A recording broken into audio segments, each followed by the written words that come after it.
Hello, my dear students. Welcome back once again. So hope you all have gone through section A. If you have not gone through it, so please go and watch that video that is of 16 marks. If not, you can check the description also, description box where I'll share the link of section A specimen question paper solved for 16 marks. So now we'll be doing with section B. So let us see what all we have done it in section B. So section B will be of 30 marks. So each question will be of 4 marks. Okay. So question number 2, directly let's start with the question. So if you really want this answer, then you can pause it and you can write down the answer. You can take the screenshot even. Okay. So section B, which is of 32 marks. Question number 2. Comment on the role of Potti Siramalu in the demand for a separate state of Andhra. So answer is over here. This answer is for 4 marks. Telugu was the most widely spoken language in India after Hindi. Tamil wanted the separate state to be carved out for them from the Madras province. In order to put pressure on the government and people, filed petitions, undertook fasts and participated in street marches. Unhappy with the Congress inaction, Potti Siramalu decided to undertake fast fast and onto that. Okay, fast, it's not and, onto.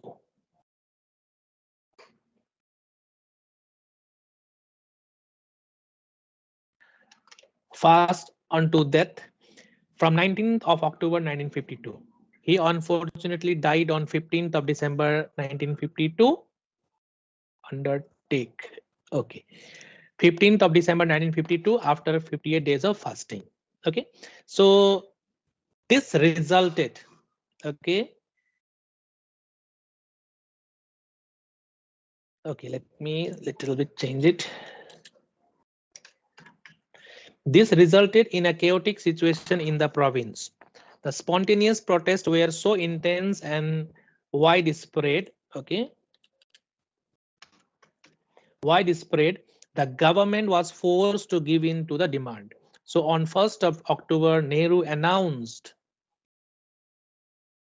the formation of a new state, Andhra Rashtra, on the floor of Lok Sabha.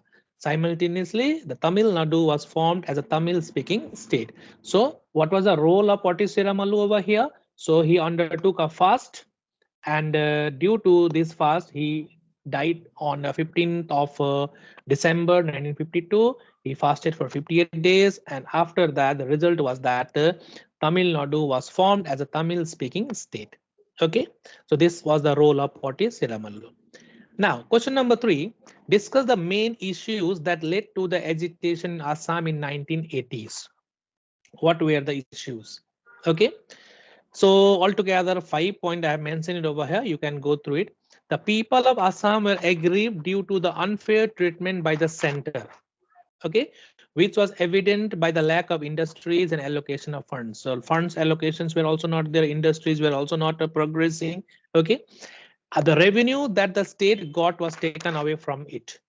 The weak economy also gave birth to unemployment in the region. Marwadis and Bengalis could be seen controlling the state's economy. So most of the important positions in the government were occupied by the Bengali speaking foreigners. Thus, the local Assamese people face exploitation at the hands of these people. Okay, but after 1971 war, the immigration into Assam increased. In this period, number of fake voters also increased. Okay, and the last point, the government's indifferences made the natives take up the matter in their own hand. So they started a movement to outset the foreigners. The movement to get rid of the foreigners were led by all Assam Students Union. The people were asked to boycott. Okay, asked to boycott the 1979 election. Okay, asked to boycott the 1979 election. Okay, so most probably here the infiltration of immigrants from other country was very much. That is why the people, the locals, were very much very much disturbed due to all this. That is why the movement started by Assam Students Union. So if you want, you can write this answer. If not, then you can write your own answer also. Explain any four main terms of the Rajiv Longewal Accord. Okay, so four I have mentioned over here. Chandigarh to be transferred to Punjab, compensation to be provided to families who were killed and affected by militancy, compensation to be set up to resolve border dispute between Punjab and Haryana, and the tribunal to be set up to decide the sharing of Ravi Bias river water among Punjab, Haryana, and Rajasthan. Okay, now question number four. Question number four. Explain the role of Indira Gandhi in the creation of Bangladesh in 1971. Okay, so you see, on 3rd December 1971, the Pakistan Air Force suddenly attacked 11 airfields of India. Mrs. Indira Gandhi held that the airstrike were the declaration of war against India. Indian army now entered East Pakistan. After a brief war, Pakistan stationed forces stationed in East Pakistan surrendered to Indian forces in Dhaka on December 1971. After this, Simla Agreement was signed on 2nd July 1972, in which Pakistan also recognized the former East Pakistan as the new independent and sovereign state of Bangladesh. And after that, what happened? Mujibur Rahman became the first president of Bangladesh and later its prime minister. Okay. Now, number five, what problem did Indian women experience according to Towards Equality report in 1974? So, what was as per the report and what problems were faced? It has been seen from the report that women find themselves in a secondary role as inferior to male in all qualities. Women living in rural areas do not get proper facilities in education, health, and productive resources. Okay, education, health, and productive resources. Gender disparity had widened in employment, health, education, and political participation. Women also face sexual harassment on the streets and at workplaces. Physically, women was dubbed as weak, intellectually less. So in 1970s, harassment due to dowry and domestic violence became the core issue of women movement in 1970s. Okay. So question number 7, define Britain and France policy of appeasement towards Germany and Italy between 1935 and 1939. Give three examples of appeasement. So first of all, what is mean by appeasement? So appeasement is a diplomatic policy. So appeasement appeasement is a diplomatic policy of making political or material concessions to an enemy power to avoid war.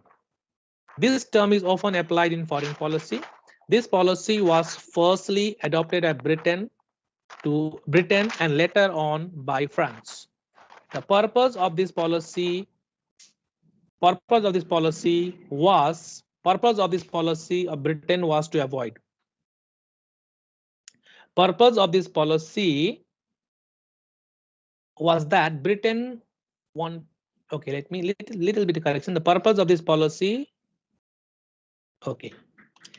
Purpose of this policy was to avoid war with aggressive powers such as Germany, Italy, and Japan by giving way to their demands, provided the demands were not too unreasonable. Okay, so example, you can see here, Manchuria was annexed by Japan in 1931. England and France did not take any action. Italy annexed Abyssinia in 1935. No action was seen from England and France side. Okay. When Rhine Valley was reoccupied, nothing was done about it.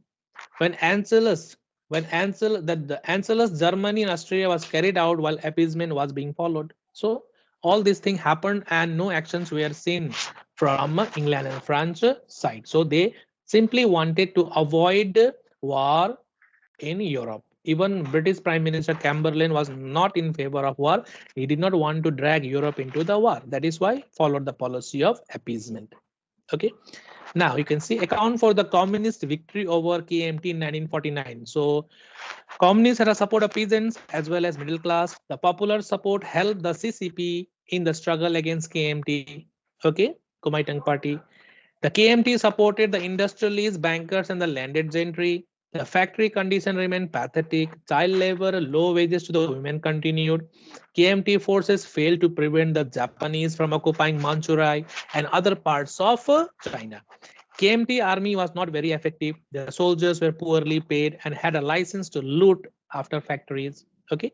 The Red Army, on the other hand, had grown stronger and abandoned guerrilla tactics. Thus, when they faced the KMT forces, they defeated them. So these were the reasons. So you can go through the textbook also. 4 points are enough for this answer. Okay. Now, question number 8. What were the main grievances of the black Africans against the white settlers in Kenya? So the answer is the black Africans were always treated as a secondary class citizens. Okay. Moreover, they were not allowed to grow crops of their choice. The fertile area was reserved for the cultivators by the whites. The white Africans wanted to hold on to their position of superiority. Due to such discrimination, the black Africans could never rise up in the social hierarchy. They were also unaware and ignorant of their political rights, which weakened the national movement. So these were the main grievances of the black Africans against the white settlers. Now number 9. Question number 9, one I have not done it. Later on I'll do it. Now question number 9 2. Analyze the socio-cultural impact of second wave of feminist movement in USA. Feminist movement in USA. So what was the impact? What was the impact of socio-cultural impact of second wave of feminist movement? So impact, you can see Equal Pay Act was passed in 1963. Then Civil Rights Act was passed by Lyndon Johnson in 1964. Then Equal Employment Opportunity Act was passed in 1972. Now was formed and the organization continues to fight for the rights of women. Its efforts led to the adoption of ERA, okay, even though it could not be passed. Okay, then laws were framed against sexual harassment at workplaces. The movement changed the way people looked at women. Movement changed the way people looked at that movement, looked at women. Okay, so these are the points, 4 points you can mention it. Now let us move on to section C. 32 marks, 8 marks will be for the question. So each question will be of 8 marks. So trace the development of Kisan Sabha movement and the trade union movement in India in 1930s and 1940s. So you can see here development. So Kisan Sabha movement. The workers were living in pathetic condition. Trade union movement. The first one is for trade union. Okay, the workers were living in pathetic condition, especially in Bombay and Calcutta, which led to the emergence of trade unions. First trade union was the Madras Labor Union, founded by BP Wadia in April 1918. In 1920, Gandhi founded the Mazdoor Mahajan. The All India Trade Union Congress was formed in Bombay in 1927, and the first session was chaired by Lala Lajpat Rai. Okay, the moderates left the AITUC and formed the Indian Trade Union Federation. In 1931, the communists left the AITUC and formed the Red Trade Union Congress. Then the second part you can see trace the development of Kisan Sabha movement. So see here. The peasants were continuously exploited and discriminated. Therefore, they wanted to form a central organization to vent out their frustrations. This led to the formation of All India Kisan Sabha in 1936 under Swami Sajjadan Saraswati, Narendra Dev, Indu Lal Yagnik, and Banking Mukherjee.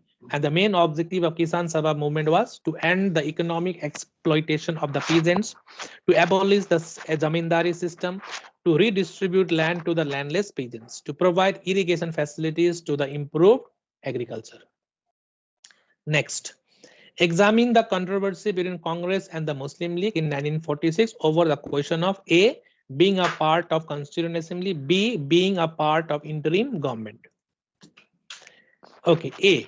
First one, A, being a part of Constituent Assembly. League was unhappy with the Constituent Assembly as it had a Congress majority. Moreover, it was not allowed to nominate members to the Assembly. Its powers of communal veto had also been withdrawn. As a result, Jinnah withdrew from the Assembly as well as interim government. The next one, being a part of interim government. Interim government was formed on 2nd of September 1946 under Nehru, and it only consisted of Congress members. It was marked as a day of mourning by the League. Problems started when the League rejoined the interim government on 26th 26th of October 1946 to disrupt the functioning of Congress and to continue its resistance from within. The Congress demanded for the okay, see once again. Congress demanded for the resignation of League members, whereas Muslim League wanted the interim government to be dissolved.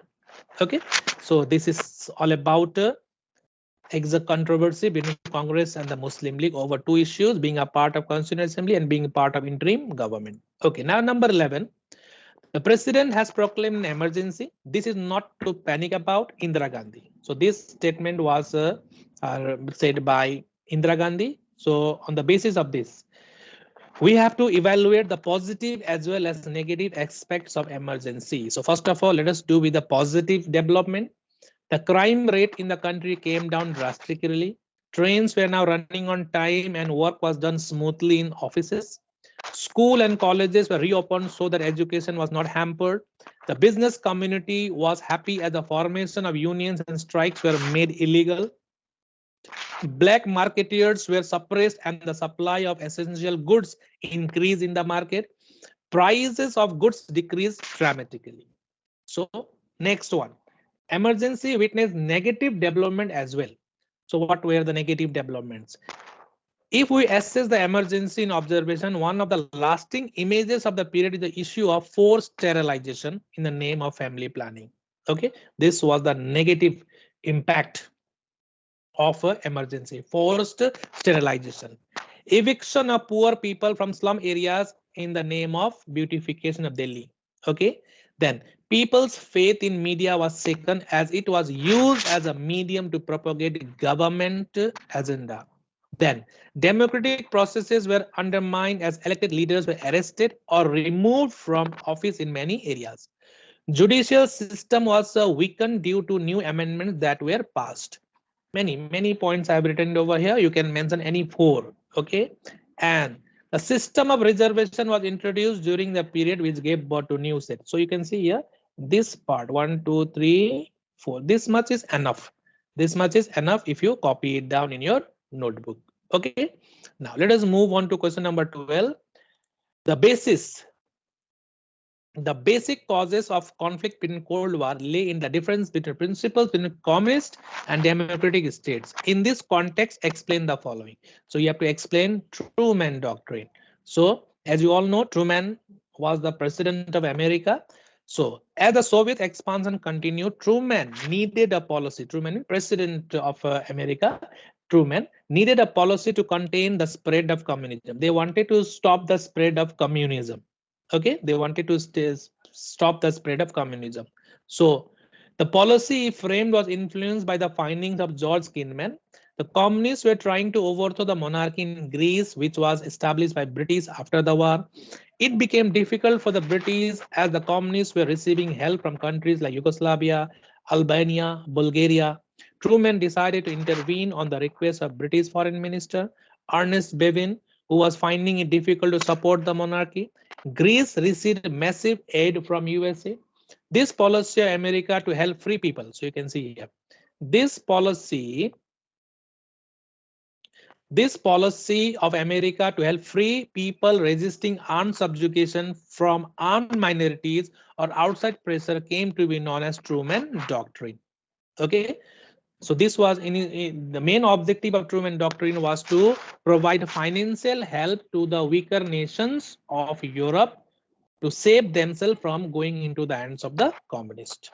Okay, next one, Marshall Plan. So Marshall Plan was the extension of Truman Doctrine. So this announcement to introduce Marshall Plan was made in June 1947. It was the economic expansion. Okay, so economic expansion of Truman Doctrine. It was introduced by the American Secretary of State Marshall. He stated that their policy was not directed against any country or policy, but against poverty, desperation, and chaos. As per the plan, USA was willing to give loan of $13 billion to to help in recovery of European countries. That means they were ready to give $13 million. Okay. So recovery program was officially given on humanitarian ground to help economically weaker countries recover after the war. Okay. So last sentence, by September 16, countries have signed up this plan. So Truman Doctrine after the Marshall Plan was the extension of Truman Doctrine in which they provided financial as well as military help to the weaker nations of the world. Communism was swept away by a rising tide of popular opposition and mass demonstration. In this context, answer the following. So, number one, why did Mikhail Gorbachev introduce reforms in USSR? The answer is very simple and short. Gorbachev was aware of the stagnation within the Soviet setup. He wanted to modernize and bring about reforms in the country. He did not want to end communism, but he wanted to make it more humane. Through these changes, he wanted to reform the party economy and the country. Okay, next one. Briefly discuss the events that led to the end of communism in East Germany. So you can see here, East Germany was under the control of Erich Honecker, who was not in favor of reunification. Demonstration took place against communist regime. He wanted the army to open fire, but the communist leaders were not in favor of such bloodshed. Honecker was replaced by Egon Krenz, who gave certain concessions. Berlin Wall was opened on 9th of November 1989. It was opened, not brought down. Okay. Berlin election was promised. Sorry, free election was promised. Chancellor of West Germany, Helmut Kohl, was even allowed to tour East Germany. East Germany version of his party owned in the region under Lothar Mazri. Okay. The opinion was quickly moving towards reunion of region. USA and USA agreed on the reunification. Gorbachev promised to withdraw troops by 1994. Most of the superpowers had no objection to the reunification. Germany was officially reunited on 3rd of October 1990, and Helmut Kohl was its first chancellor. You can see here. Helmut Kohl was its first chancellor. Now, the last one, question number 13, related to Middle East. So, what was the impact of increased migration of Jews into Palestine in 1930s and 1940s? So you can see here. After being promised the homeland for the Jews, what happened? Palestine became the British mandate after the war as a result of Balfour Declaration. Jews began to migrate back. Okay, migrate back to Palestine in large numbers. Unrestrained entry of the Jews in Palestine and their purchase of land from the poor Arabs became the problem to the Arab leaders. In 1937, the Arabs protested as they wanted Palestine to be an independent state for Arabs. In 1937, Peel Commission. Okay, in 1937, Peel Commission suggested that the countries should be divided between the two communities, but the idea was rejected by the Arabs. Okay, and the last one, what were the causes and consequences of first Arab-Israel War of 1948? So you can see here. So many scholars blame the British for the entire fiasco. They were of the opinion that the situation could have been handled better by the British, especially after the outbreak of the First World War. The conflicting nature of their promise complicated an already complex situation. The British troops should have probably stayed on to ensure the smooth transfer of power. Arabs accused the British of letting into too many Jews, whereas Jews believed that British were anti-Jews. Okay, so apart from Britain, American role also should be taken into consideration because they ignored the situation. That is why this that means the problem started to increase. They wanted more Jews to be allowed into region, but they provided no assistance in their resettlement. Neither did they make efforts to pacify the Arabs. Moreover, they objected to the Morrison plan as well. So UNO also completely failed. UNO became completely weak in front of American pressure. That is why in May 1948, State of Israel was attacked. So you can take the screenshot and you can copy it down. Okay. Consequences of the war were as follows. Israel occupied about 3/4 of Palestine. They took over Egyptian port of Eilat on Red Sea. The Palestinian Arabs suffered the most as many of them were rendered homeless in the conflict and confined to the refugee camps. Jerusalem was divided into Israel and Jordan. USA, Britain, and France guaranteed the safety of Israeli borders. The ceasefire was not regarded as permanent, and Arabs were not willing to recognize the existence of Israel. So, hope this specimen paper of class 12, ICSE class 12 history for the examination 2023 will help you a lot. So please, if you have not gone through the previous video that is related with section A, then please go through it. Hope this video will help you a lot in preparing your pre-board as well as board exams. So all the best for your board exams. Take care, stay safe.